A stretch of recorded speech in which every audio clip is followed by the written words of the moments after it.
goal here because the U.S. government cannot possibly believe that this is sustainable. This ghetto-ass planet stresses me out so much that I feel like my heart is going to explode. They've raised the retirement age and want us to work until the day that we die. They're buying all the homes. It's apparently illegal to be homeless during a time where living costs are outrageous. It's also apparently illegal to feed homeless people. Like, what the fuck, man? People are getting absolutely bulldozed on their taxes. We have to pay taxes on everything that we buy. Taxes already come out of our paychecks, and then we have to pay more taxes at the end of the year. Our tax dollars are funding mass unalivings everywhere, and for what? Resources that they would rather steal than ethically source. Zero gun control, so good luck making it home alive from anywhere that you go. It's just a risk that you'll have to take so that your children can receive a half-ass education where they now want to shove religion down their throats while you go to a job that barely pays your bills. Women no longer have bodily autonomy, and I was going to say that we're rapidly reaching the point of reintroducing slavery, but the reality is slavery never ended. It only evolved, and we're all fucking slaves. I can barely focus on being a mother because I have to spend every moment of my life focused on how much money I can make. Meanwhile, it's Taylor Swift this and Kim Kardashian that. I don't fucking care, bro. I just want some quality of life. Hi guys, welcome back to our channel. In case you're new here, my name is Maren. And I'm Maureen. Right, so in today's episode, guys, we're going to be reacting to palm-colored people who came onto the internet to complain about the quality of life in America. Now, the question is here, because we also have a few clips of Black Americans who are talking about the same. Although, what is the biggest difference in this situation? Black America have been conditioned to live this way for a long time. I feel like because when they used to complain about the same problem, people didn't used to pay attention because it didn't affect them, as we always say. Right. So somehow Black Americans found a way to maneuver through these situations, and right now for them it's nothing new, yeah. But the palm-colored population, they're really having a meltdown on the internet, and for them it's coming as a shock because they've never had to live like historically under difficult situations like this financially. Yeah, to a point where you have to choose between buying gas and eating, you know. And I feel like not just white America or Black America, but Americans in general, how they're gonna tackle this issue of living crisis, and also how they're gonna hold their government accountable to such a point where the government can accommodate their grievances and lower the standards of living a bit, that is financially, right? How all Americans will tackle this issue is very important, because right now the whole world has their eyes on America. It's not a lie. The whole world has an eye on them, and I feel like it will be a blueprint if they do manage to get their government to cave. But how will you get your government to cave? At the end of the day, at the end of the day, the 1% want to remain rich and they want to keep more money in their pockets. Do we understand each other? At the end of the day, they benefit more from oppressing people, yeah. So it's going to be interesting to see how Americans are going to fight for their rights in order to hold their government accountable for them to create better policies for them. Right, because as we always say, the citizens are many than the 1% here. But the question here, the main question today is, how are you going to make your government listen to what you guys are saying, all of you? Guys, let's watch this episode that we've prepared today, and then we come back and talk about it. Remember to subscribe if you're new to our channel, and also leave us a comment on what you think about this video. Let's watch. Don't get me wrong, I love being single and I love living alone. It's great, it's fantastic, but fuck, it's expensive. I just spent $600 on brakes on my car, just on the front part of the car, because I couldn't afford all four brakes and axles and rotors and whatever the fuck. And then now I just paid my car payment, which is $500, so I just blew $1,100 in like 3 hours, and it wasn't even like fun, you know? Fuck. Sorry, it's just so overwhelming. Like, you work and you work and you work and you work and you work and you work, and it's just to pay off like your basic necessities.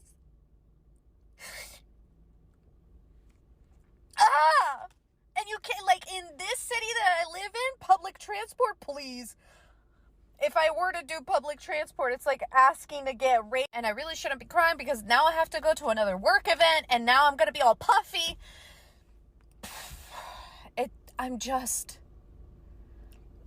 Living is so expensive. Just keeping yourself alive and floating is so expensive. And what I was saying before I was rudely interrupted is if I were to take public transport here, especially for my job requires a car. I have to have a bunch of shit that I have to lug with me for work.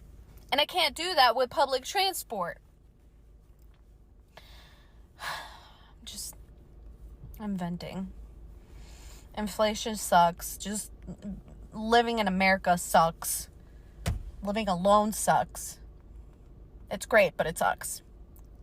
Because you have to front all the expenses by yourself. I need a husband just so that I can live. So we can split the bills. What's fucked up is we tried to unify with everybody, all people of color. You want to know what they told us? Me no black. Me from the islands. Oh, they don't like our community. Oh, black people are lazy, this and that. Every time we try to reach out and be like, yo, we know what it's like to go through what you're going through. Let's unify, man. You know what I'm saying? We all got the same enemy. Let's work together. They would rather choose white supremacy. They would rather choose that. It's crazy how all other people of color have a slur for us and we don't have a slur for them. Isn't that some crazy ass shit to think about? So now that they're going through crisis and things are finna happen in this country, right? To Latinos, to the Asians, to all of them, right? Things are finna happen to them. This is a fucking fact. Especially seeing the rhetoric that's going on. You know what I'm saying? Like all the hate crimes and shit. There is no unifying. We have literally tried. We have literally had our hand out there over and over and over again, trying to bring y'all in and trying to construct a plan to fight against racism. But no, y'all chose white supremacy. They keep trying to fearmonger black people. If they doing this to us, what you think they're gonna do to you? Shit, we won't be surprised. We gonna be ready though. Y'all thought it couldn't be y'all. While y'all was sitting there watching everything happen to black folks, sitting there like, oh damn, that's crazy. Oh, y'all thought it couldn't be y'all, huh? No, there's no unity, bro. We literally tried that shit already. Y'all spit on us. No, everything you have or had came off the backs of our civil rights movements. Every fucking thing. And for y'all to disrespect us constantly, then be like, we gotta stick together. All of a sudden y'all going through crisis? Fuck no. But I do wish y'all the best. The housing market has become so unaffordable for most Americans over the past 4 years, and I want to show you what happened. In February of 2020, the average house in this country was $275,000. If you put a 10% down payment and got a 3.52% interest rate, your principal and interest was $1,114 plus $500 for property tax and insurance, puts your payment out the door at $1,614. The average American only needed about $50,000 in a salary with very little debt to qualify for the average home in America. That was awesome, the American dream. Now in February of 2022, the average home went up to about $350,000. 10% down, but the interest rates were still 3.73%. So principal and interest was $1,455 plus about $600 for property tax and homeowner insurance. Put your payment out the door at $2,055. So you needed about $65,000 in a salary with very little debt to qualify. Still very doable. Now let's fast forward to current day, February 2024. Home prices have shot up to $415,000, 10% down payment. Interest rates are 6.75%, $2,423 principal and interest, $700 for property tax and homeowners insurance. Now you're looking at $3,123. So now you need about $95,000 to qualify if you have very little debt. So if you look at the down payments over the year, it's gone up only about $14,000, $15,000, which is a lot, but also doable in 4 years. But what really pinched Americans is how many individuals went from $50,000 to almost $100,000 in salary in just 4 years. That's why so many Americans can't afford a home right now. First day in the USA. America, land of low taxes. Finally, I'm free of those 40% tax rates in Germany. 1 week in the US. Oh wow, there's so many different options to choose from. I didn't even know all these brands existed. It's gonna take forever to try them all. 1 month in the US. What? Even sales tax is just 10% here? Saving another 10% in tax just like that. What's wrong with the meat? Tastes like a yoga mat. 6 months in the US. I've got good news and I've got bad news. Oh no, what is it? Well, the bad news is you've got diabetes. Oh shit. And what's the good news? Well, you can apply for handicap parking now. 1 year in the US. Yo, Mike, I thought my health insurance covers all of my diabetic needs, but I keep getting those invoices. Is that normal? This is America. Health insurance only works when you're healthy. That doesn't make any sense. What am I supposed to do? I'm going broke, man. What, do you want to set up a photo shoot? What are you talking about? Look, you just gotta start a GoFundMe. A good one needs great pictures. You're kidding, right? No, everybody does it. 5 years in the US. I can't do this anymore. I'm moving back to Europe. Well, at least I have my American passport as a memory. 5 years after leaving the USA. Hello, how can I help? Mr. Miller, you haven't paid your taxes in 5 years. What do you mean? I moved out of the States like 5 years ago. So, doesn't mean you don't have to pay taxes to us. What? That doesn't make any sense. I'm paying taxes here now. You've got an American passport. That comes with a worldwide tax obligation. You can't be serious. What if I denounce my citizenship? Denouncing is going to cost you 20% of your worldwide assets. Jesus! Plus, we'll still tax you on income received from American sources for the next 10 years. This must be a bad dream, right? This is a dream. Oh, wake up! Wake up! It's not a dream. Pay up, Mr. Mueller. 10 years after leaving the USA. I should have never gotten that American passport. Land of the free, my ass. You mean our ass.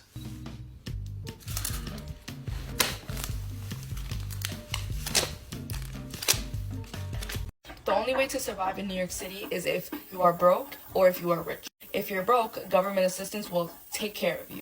If you're rich, you're taking care of yourself and you're paying less taxes. It's literally like they don't give a F about the middle class people, and little by little they're starting to show it even more.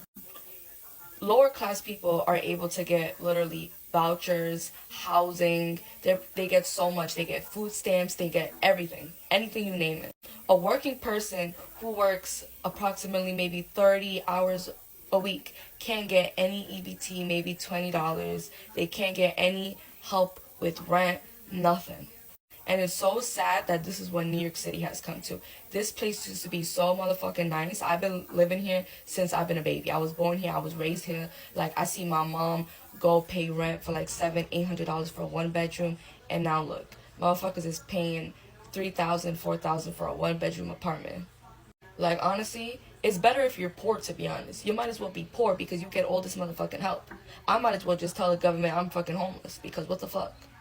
Now, what I'm about to say may piss a lot of landlords off, but I don't really care at all. But I'm going to read to y'all the qualifications that this person wants for this house. And it ain't an amazing ass house. We're not talking about anything super expensive. The rent, like I said, is $16.95, $40 application fee per adult. They want you to make 3.5 times the rent. Standard for whatever reason is 3 times the rent. When majority of Americans don't even make 3 times a $1,600 a month rent. I don't know where people just get up and be like, oh yeah, we're just gonna make this a national standard that people have to make 3 times the rent amount. Majority of people can afford 2 times the rent on a specific basic home like this. But this person is going even further. They don't want you to have 3 times the rent. They want you to have 3.5 times the rent. They want the last 2 years of your W-2s, the last 3 months of your check stub, driver's license or ID, social security card. They want you to make 2 months worth of rent as your security deposit before you even move in, and you have to have a credit score of at least a 670. I'm trying to tell you off the bat, that disqualifies so many people from being able to be in a home that is decent. Let's add that up, why don't we? Off the rip, you have to pay first month's rent, $16.95. You have to pay $40 application fee per adult, and let's just say the standard adult is 2 adults, right? You have to pay, if you have a pet, which majority of people in Houston do have pets, dogs, it's a $250 non-refundable fee per pet. So let's just say you have a pet. We're going to add that up. And then you have to make 2 months of the rent to equal the amount of the security deposit. So that's $16.95 times 2.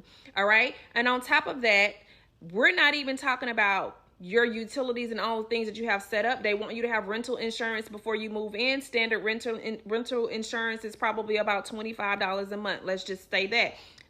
Before you can even move into this house, sitting in a savings account somewhere or just idle money, you already got to come off of this amount of money.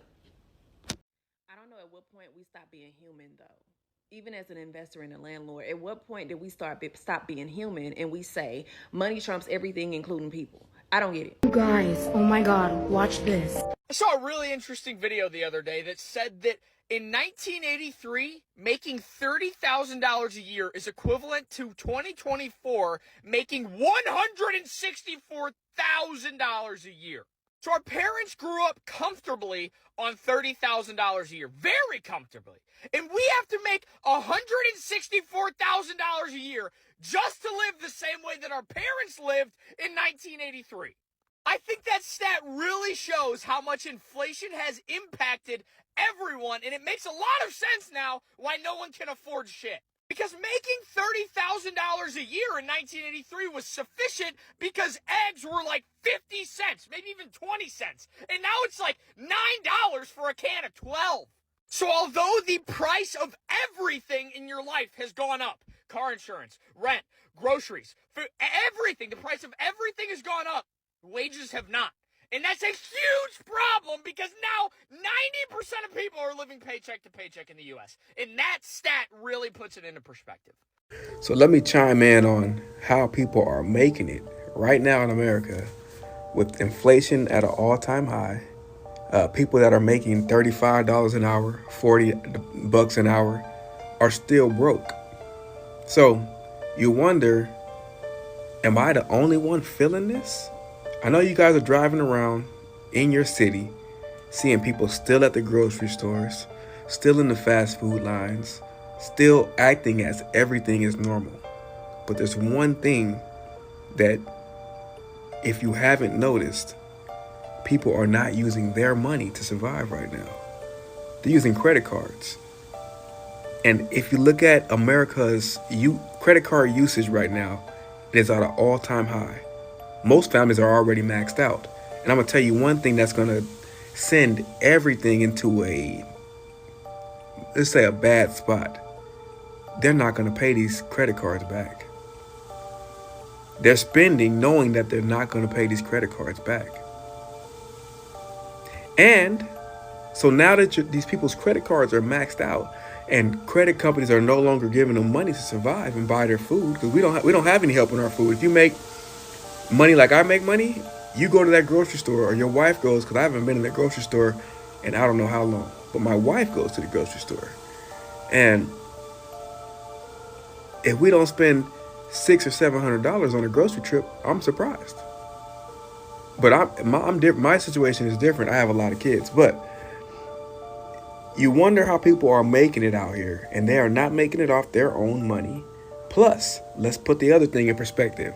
You have the government saying that job numbers are through the roof.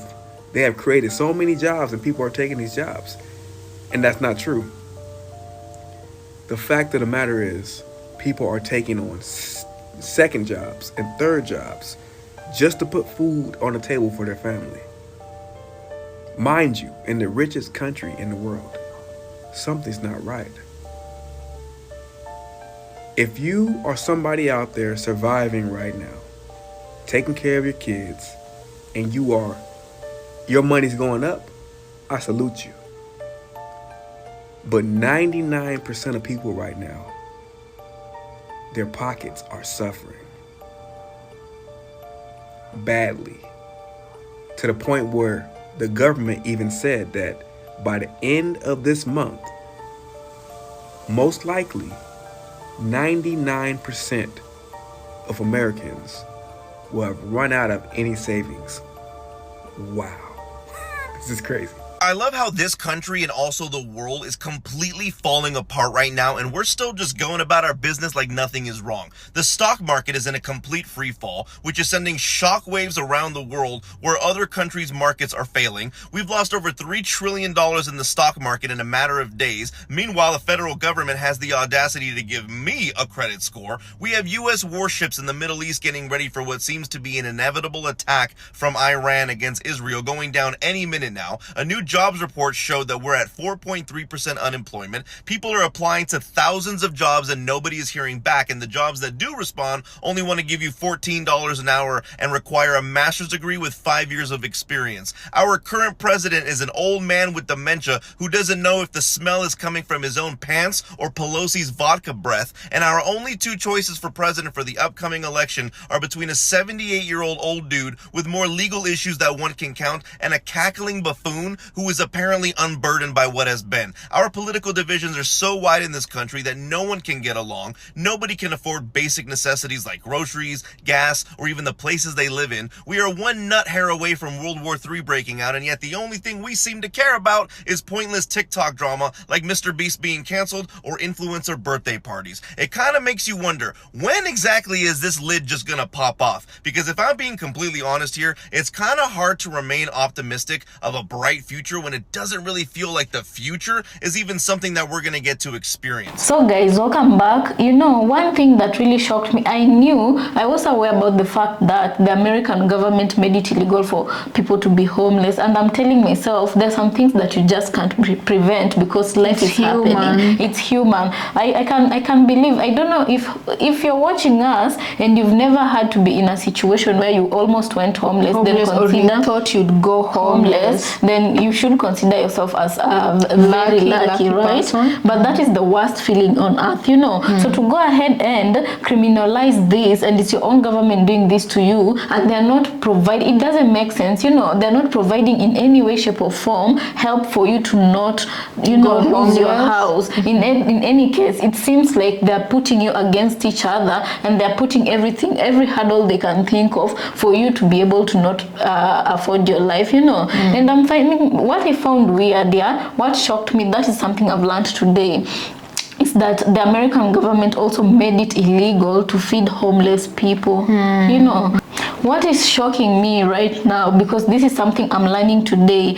is the fact that they've managed to make it illegal to feed homeless people, and those are people who need help. I mean, all these actions, I feel like it's meant to move the society towards, you know, a place where you stop feeling each other's pain. In short, they want to turn off the humanity of people. For those of you who are present in this platform who've ever watched a movie called Vampire Diaries, the way they could turn on and off their humanity, I feel like the powers that turning Americans into.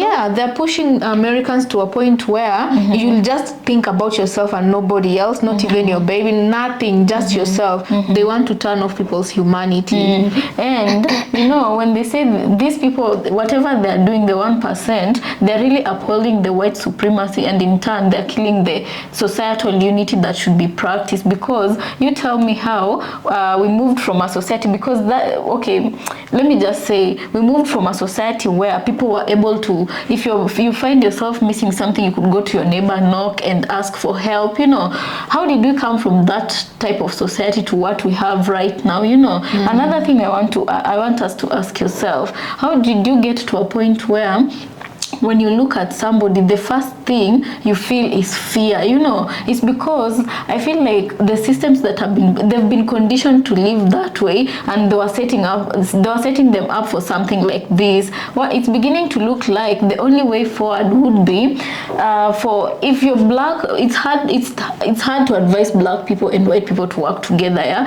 but what they can do is within their communities make sure that they all fight towards one common goal, and that is for their communities to live better, you know, and hold the right people accountable. Right. Although right now I really do understand why the black community is taking a backseat and doesn't want to be the first one to initiate changes, like joining movements, you know, because for a long time they have been burdened by that task of doing that. Yeah, they weren't being joined. They weren't being joined, and would they achieve certain goals they set out to do? You know, other groups of people would derail these efforts. So right now, I feel like even Black community right now is not quick to join any kind of movement or start any kind of movement, because right now they're just tired. waiting for anybody, not just anybody, but palm-colored people to start it first. It doesn't mean that they won't join. And then for them they're waiting for someone to fall on the sword first. And in the white community is also waiting for the Black community to fall on the sword first, you know. And this time Black people are not having it, but and it is human nature to not agree, for people to not agree. But I feel like if they're pushed to the wall hard enough, the way right now it seems like they're being pushed to the wall, they'll have to come together and work together on one goal. Because at the end of the day, right now, everybody is becoming affected by the situation there. But you know, you can't lay that burden on one community. Whoever wants to laying it on one community. Yeah. Whoever wants to join, I feel like it would be good if they join. But those ones who want to take a rest, they're also not to be shamed for it, because they've been fighting for a long time. If there was ever a time for all of them to work together, would have been those days that Black people were marching for rights, for just decent human rights, you know, because they had to have known that this would down the line affect them as a community as well. But I think because it didn't concern them, they didn't care, you know. There's another lady here who was speaking. She looked very frustrated, by the way. She was just cussing out and speaking of the fact that the government sends a lot of foreign aid to a lot of countries, except from them, they're not helped by this same government the way she felt the way other countries are helped, you know. And then I thought, now that President Donald Trump has supposedly stopped aid to these countries that were receiving aid. Let's just see where that money will go. If he will finally help American citizens with it, or if it will go elsewhere in the pockets of 1%. Also, you never know. Right. There was another person here, a skit we included in the videos of someone who's portraying the reality of life in America. How an immigrant goes to America thinking what America is and the reality of it, right? And I was like, imagine how us, we are not even living in America, but we are looking at this, and it's beginning, we are seeing how difficult they've made it for their citizens to really escape America. America is like that prison. Should they call it a prison? It's an institution. It's like drug cartels, you know. Once you get in that seat, you will never get out, you know. Unless you have like really a lot of money, you can pay your way out. You can literally buy your own freedom, you know. And that just reminded me of that situation. And I'm wondering, our brothers and sisters who've managed to move out, you know, how was the process like for them? Like, I would really like to know that. Do they still pay taxes to the American government? If not, how did they manage to maneuver around that? Because I feel like that is what they're really using to keep their citizens, you know. Because I feel like even them, by this point, they have known that their citizens have started seeing the loopholes, and that the American dream was nothing but an illusion. And I feel like the reason why they're making Americans pay heftily for having that American passport is because they knew the Americans would want to use that American passport to get from out to get out of the very dream that they've been sold one day. Yeah, and the hurdles put in place for Americans, the hurdles put in place that is making it hard for Americans to own houses or rent houses. I listened to, there was a guy who was analyzing the situation of how the prices have shifted since 2022 to 2024, and why it's becoming difficult for people to be able to rent or own. And there was also another lady who was talking about the requirements her landlord was giving for people to rent houses. The landlord needed 3 times the amount of the rent. You'd be able to earn that, and that lady said that was not attainable. You know, that was a lot of money money they were asking for, and that was not the only requirement. So I'm sitting down and I'm looking like this, and I'm like, how do you expect people to go to not go to the streets? Because these kind of policies, they're very harsh, you know. They're very harsh. And landlords, I'm guessing this is a situation where everybody, even if you have a business, you also are looking to make profits, and if they make unfriendly policies, you're also gonna pass unfriendly policies to your tenants or customers, you know. So with this being said, guys, I don't know what's gonna happen, but these are definitely difficult times. Let us know what you think about this episode, and also consider subscribing if you're new to our channel, and we'll see you on our next episode.